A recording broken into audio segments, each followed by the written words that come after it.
الحمد لله رب العالمين والصلاة والسلام على نبينا محمد وعلى آله وصحبه أجمعين ومن تبعهم بإحسان إلى يوم الدين. وبعد, chers frères et sœurs, nous nous réunissons aujourd'hui pour méditer ensemble sur un nouveau récit parmi les récits prophétiques duquel nous allons tirer quelques leçons bénéfiques, Inch'Allah ta'ala. Et ce récit est celui d'un événement qui se produira dans l'au-delà, et plus particulièrement le récit des 3 premières personnes qui seront jetées en enfer. L'objectif de la mention de ce récit est de connaître les causes qui ont conduit ces hommes à subir ce châtiment et à être jetés dans le feu de l'enfer afin de pouvoir nous écarter de ces causes et nous en préserver.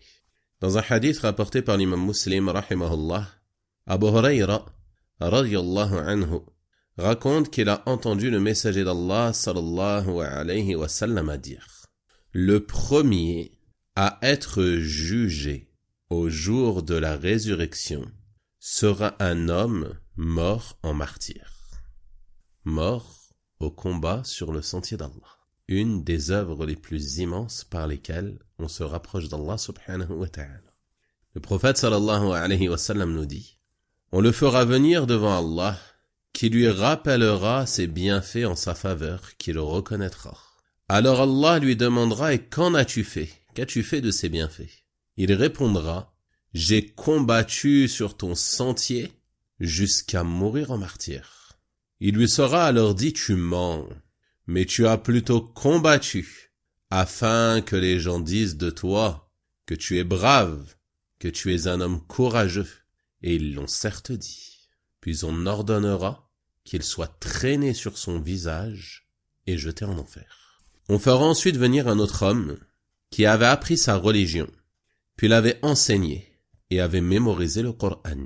Allah lui rappellera ses bienfaits, il les reconnaîtra. On lui dira alors: et qu'en as-tu fait? Il répondra: j'ai appris ma religion et l'ai enseignée aux autres, et j'ai mémorisé le Coran pour toi. On lui dira alors: tu mens, tu t'es plutôt instruit, afin que l'on dise de toi que tu es un savant, et tu as appris le Coran, afin que l'on dise de toi que tu récites bien le Coran. Et tout cela a été dit à ton sujet. Tu as obtenu ta récompense. Puis on ordonnera qu'il soit traîné sur son visage et jeté en enfer. Enfin, on fera venir un 3e homme, qu'Allah subhanahu wa ta'ala avait favorisé, en lui accordant toutes sortes de biens et de richesses. Allah lui rappellera ses bienfaits qu'il reconnaîtra. Et il lui demandera: qu'en as-tu fait? Qu'as-tu fait de ces richesses qui t'ont été accordées? Il répondra: je n'ai négligé aucune des voies dans lesquelles tu aimes que l'on dépense ces richesses, sans y avoir dépensé de mes richesses pour toi.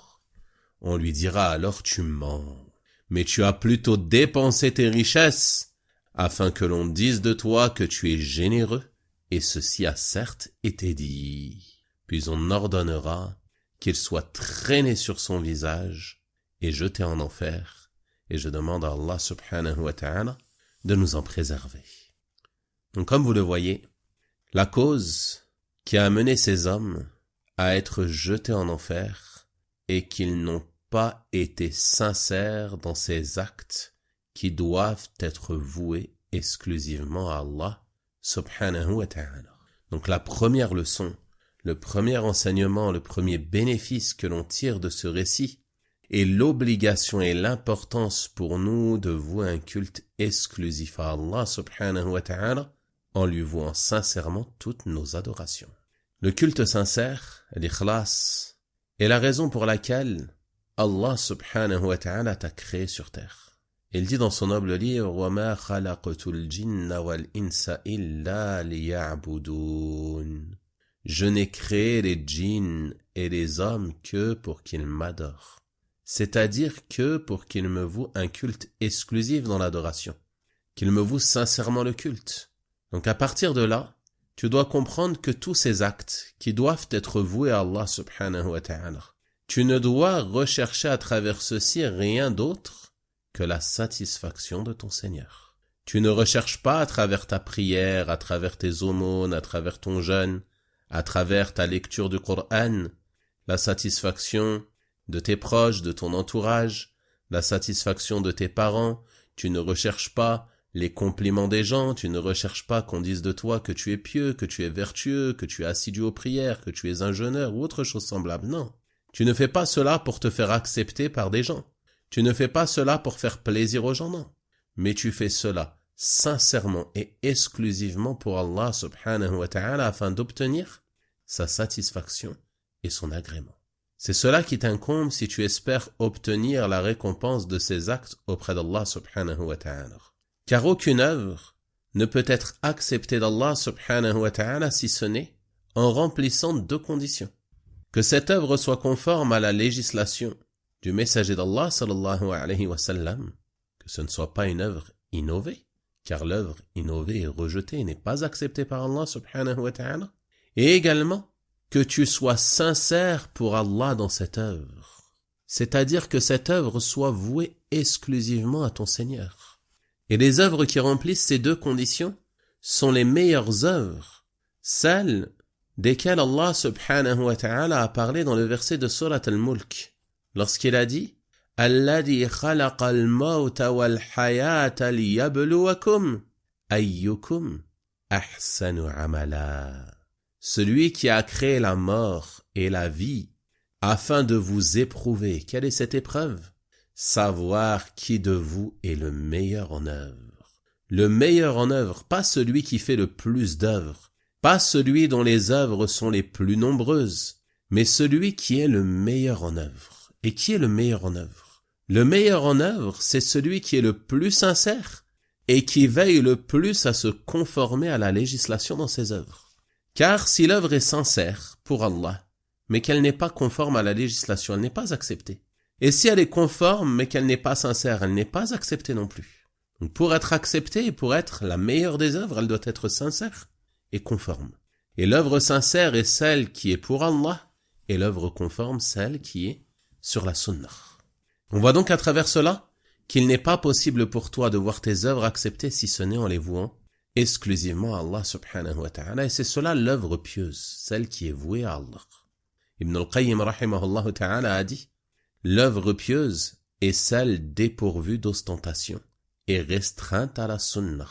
Et il faisait partie des invocations de Omar ibn al-Khattab radiyallahu anhu qu'il disait, ô Allah, fais que mon œuvre tout entière soit pieuse, rends-la sincère pour ton visage, et ne laisse rien de celle-ci pour autre que toi. Ne laisse rien de celle-ci pour autre que toi. Ni la recherche des compliments d'une personne, ni la recherche de la satisfaction de gens, ni autre que cela. L'œuvre est uniquement pour Allah subhanahu wa ta'ala. C'est cela l'œuvre pieuse et c'est la meilleure des œuvres. Et c'est cela qui nous a été ordonné. Et c'est cela notre épreuve, de chercher à être sincère. Le deuxième enseignement que l'on tire de ce récit est le danger de l'ostentation. L'ostentation qui vient justement s'opposer à l'ikhlas, à la sincérité, et qui fait partie du shirk asghar, du polythéisme mineur. Et l'ostentation, c'est quoi? C'est le fait d'accomplir une chose afin que les gens te voient, de montrer une œuvre aux gens pour qu'ils te voient et pensent de toi du bien. Et religieusement, les gens de science ont dit que c'est le fait de montrer l'adoration, un acte d'adoration, dans le but que les gens te voient et qu'ils fassent alors tes éloges, qu'il t'adresse des compliments. C'est cela l'ostentation. Quelqu'un veille à être au premier rang de prière pour que l'on dise de lui qu'il est assidu à sa prière, qu'il est sérieux, qu'il vient tôt à la mosquée. Quelqu'un donne une aumône devant les gens pour que l'on dise de lui qu'il est généreux. Quelqu'un s'applique dans sa récitation du Coran, embellit sa voix pour que l'on dise de lui que c'est un beau lecteur. Et ainsi de suite. Celui qui fait cela, il se prive de la récompense de son action. Et l'ostentation, c'est une chose qui peut être très subtile et très dangereuse. C'est pour cela que c'est ce que le prophète sallallahu alayhi wa sallam craignait le plus pour sa communauté. Il a dit dans le hadith, authentifié par l'imam al-Albani rahimahullah, la chose que je crains le plus pour vous est l'association mineure. On lui dit alors, ô messager d'Allah, qu'est-ce que l'association mineure? Qu'est-ce que le shirk al-asghar? Il répondit, c'est l'ostentation. C'est l'ostentation. Et méditez sur la suite du hadith. Et Allah dira, le jour durant lequel les serviteurs seront rétribués pour leurs œuvres. Allez vers ceux pour qui vous commettiez de l'ostentation avec vos œuvres dans le bas monde, et regardez si vous trouvez auprès d'eux une rétribution. Regardez maintenant si vous trouvez auprès d'eux une rétribution. Tu priais, tu jeûnais, tu donnais des aumônes pour que l'on dise du bien de toi, pour que l'on fasse des compliments à ton sujet. Eh ben, va auprès de ces gens, desquels tu cherchais les compliments au jour de la résurrection. Et regarde s'ils vont te donner une récompense pour ta prière, s'ils vont te donner une récompense pour ton aumône, s'ils vont te donner une récompense pour ton jeûne, pour ta lecture du Coran, et ainsi de suite. Va auprès d'eux, et tu ne trouveras rien. Et ceci nous mène à la troisième leçon bénéfique que l'on tire de ce récit, qui est que la récompense de ceux qui font de l'ostentation est seulement dans ce bas monde. Tu voulais de toi que l'on dise que tu es brave, que tu es courageux, que tu es généreux, que tu es un lecteur, que tu es un savant. Tu as obtenu cette récompense. Tu voulais qu'on dise cela de toi, cela a été dit. Tu as eu ta récompense. Tu as obtenu les compliments et les éloges que tu recherchais. Mais dans l'au-delà, tu seras démuni. Car les œuvres commises par ostentation seront rejetées. Et elles seront la cause du châtiment de la personne. Cette personne qui cherchait à s'élever dans ce bas monde par ses actes d'adoration. Elle sera avilie dans l'au-delà, elle sera traînée sur son visage. Le visage qui est la partie la plus noble du corps de la personne. Elle sera traînée sur ce visage et jetée en enfer. L'imam al-Bukhari, rahimahullah, rapporte d'après Abu Sa'id al-Khudri, radiyallahu anhu, dans un long hadith, au sujet de certains événements qui se produiront au jour de la résurrection, que le prophète sallallahu alayhi wa sallam a dit qu'Allah découvrira alors sa jambe et tout croyant se prosternera pour lui. Tout croyant se prosternera à ce moment pour Allah. Resteront debout ceux qui se prosternaient pour Allah par ostentation. À chaque fois qu'ils essaieront de se prosterner, leur dos redeviendra droit. Demande à Allah subhanahu wa ta'ala de nous en préserver. Les croyants se prosterneront pour Allah subhanahu wa ta'ala, mais ceux-là qui priaient par ostentation, ils essaieront de se prosterner mais ils ne pourront pas. Leur dos se remettra directement droit. Donc vous voyez que c'est une affaire sérieuse, que ce n'est pas une chose à prendre à la légère. Et ceci nous mène à la quatrième leçon que l'on tire de ce récit, qui est de ne pas s'arrêter aux apparences. Aujourd'hui, nous vivons à une époque où les gens accordent une grande importance aux apparences. Une époque où les gens aiment se montrer. Une époque où les gens aiment que l'on dise d'eux du bien. Ils cherchent les vues, ils cherchent les likes, ils cherchent les pouces ou je ne sais quoi sur les réseaux sociaux. Ils cherchent à avoir un maximum de commentaires et d'abonnés et ainsi de suite. Ils aiment se montrer. Ils donnent une grande importance aux apparences. Ils se mettent ainsi en danger. Et la chose la plus importante de laquelle le croyant doit se soucier, c'est ce qu'il y a dans son fort intérieur, ce que renferme sa poitrine, ce qu'il y a dans ton cœur comme intention. Qu'est-ce qui motive tes actes? Car les actes ne valent que par leurs intentions, et chacun d'entre nous aura ce dont il a eu l'intention. Regardez ces hommes, un qui a combattu, un qui a appris la science et le Coran, un qui a fait beaucoup d'aumônes. En apparence, ce sont des actes de bien. Les gens qui les voyaient sur terre disaient certainement du bien à leur sujet. Ils disaient que le premier était un grand combattant, que le deuxième était un savant, un bon lecteur, et ainsi de suite. En apparence, les gens pensaient certainement que c'étaient des personnes vertueuses. L'autre, qu'il était généreux, qu'il faisait don de ses richesses, et ainsi de suite. Mais ces actes en réalité qu'ils faisaient, par lesquels ils cherchaient les compliments des gens, ils sont la cause de leur châtiment, wal'iyadu billah. Pourquoi? Car leur intention était mauvaise. Donc ne t'arrête pas aux apparences, à l'apparence de l'acte, mais cherche à savoir qu'est-ce qui motive ton acte. Comme beaucoup de gens aujourd'hui qui écrivent sur les réseaux sociaux et qui parlent de leurs actions. Aujourd'hui j'ai fait telle action, j'ai fait telle prière, aujourd'hui j'ai appris telle sourate, aujourd'hui j'ai lu ceci et cela. Ou d'autres qui partagent leur récitation. Voici ma récitation, qu'est-ce que vous en pensez? Écoutez ma récitation à telle prière, et ainsi de suite. Qu'est-ce qui motive ton acte? Pourquoi fais-tu cela? Pose-toi la question avant d'agir, car après il sera trop tard. Pose-toi la question avant d'agir. Est-ce que cet acte va me rapprocher d'Allah?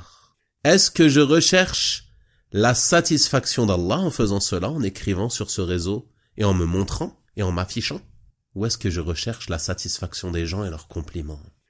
les likes, les j'aime, les vues, les je ne sais quoi? Est-ce que je recherche à avoir plus d'abonnés? Qu'est-ce que je recherche? Quel est mon objectif et quelle est la motivation de mon acte? Quel est le moteur qui m'a poussé à faire cette action? Est-ce que c'est l'ikhlas, le culte exclusif voué à Allah? Ou est-ce que c'est l'ostentation et l'amour des compliments des gens?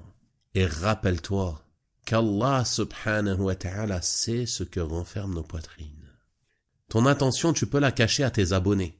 Tu peux la cacher à tes parents, à tes proches, à tes amis, à tes frères et sœurs. Mais tu ne peux pas la cacher à Allah.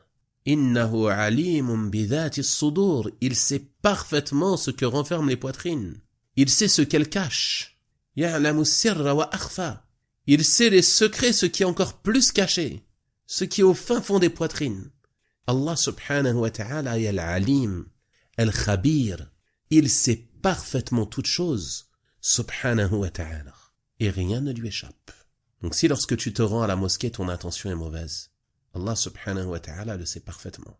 Si lorsque tu pries, lorsque tu donnes une aumône, ton intention est mauvaise, Allah subhanahu wa ta'ala le sait parfaitement. Si lorsque tu écris sur les réseaux sociaux, ton intention est mauvaise, Allah subhanahu wa ta'ala le sait parfaitement. Et ne te cache pas derrière l'apparence de ton œuvre, mais soucie-toi de ce qu'il y a au fond de ton cœur. Car ceci est la base, et c'est en fonction de cela que tu seras récompensé. Je demande donc à Allah subhanahu wa ta'ala de nous aider à purifier nos intentions et à faire en sorte que nos actes ne soient voués qu'à lui et de ne laisser rien de nos intentions pour autre que lui, subhanahu wa ta'ala. Wa sallallahu wa sallama wa baraka ala nabiyyina Muhammad wa ala alihi wa sahabatihi ajma'in walhamdulillahi rabbil alamin wa barakallahu fikum.